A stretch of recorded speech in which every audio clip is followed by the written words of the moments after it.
Национальная символика для каждой страны имеет особое значение. Флаг и герб символизируют независимость и суверенитет государства. Современный государственный флаг Абхазии был утвержден сессией Верховного Совета Республики Абхазия 23 июля 1992 года. Представители интеллигенции, депутаты Верховного Совета первого созыва АССР обсудили историю конфликтов грузино-абхазских отношений современной эпохи. Впервые в Институте гуманитарных исследований были показаны уникальные кадры лидера нации Владислава Арзенба. Здесь есть логическая связь. Но когда начинались эти взаимоотношения между СССР и Грузией, СССР Абхазией в 21 году, это были двусторонние соглашения, то есть они шли, совместно это решение принималось, и это были отношения равных партнеров.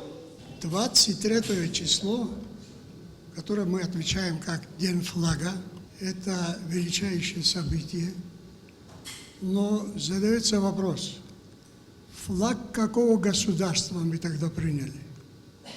Мы тогда приняли флаг нового государства. Вот если посмотреть вот по хронологии, да, вначале было принято постановление о прекращении действий Конституции 1978 года и о переходе Конституции СССР Абхазии 1925 года. Второе решение был этот закон о новом названии, то есть Республика Абхазия, СССР Абхазия называется Республикой Абхазия. Третье постановление было посвящено символике.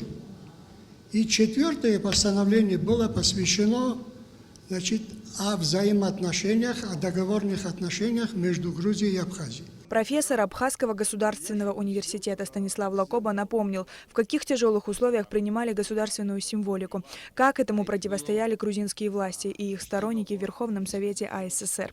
Он подчеркнул, что абхазский флаг был принят в период национальной освободительной борьбы абхазского народа, не ассоциируется с победой в Отечественной войне народа Абхазии 1992-1993 годов. Я хорошо, например, помню 23 июля, потому что накануне Арзенба позвонил и сказал, я хотел бы там увидеться, если ты можешь, приди пораньше. Я пришел пораньше в этот день.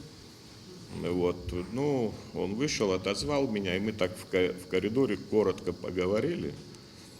И он сказал о том, что вот Конституции 25 года, это было довольно неожиданно все. То есть знали, что это готовится, но было очень неожиданно, и я как-то сказал ему такую фразу: это война. Абхазия прошла сложный исторический путь. История флага – это история самого народа и государства. Сария Гварацхеля, Алексей Агухава, Абхазское телевидение.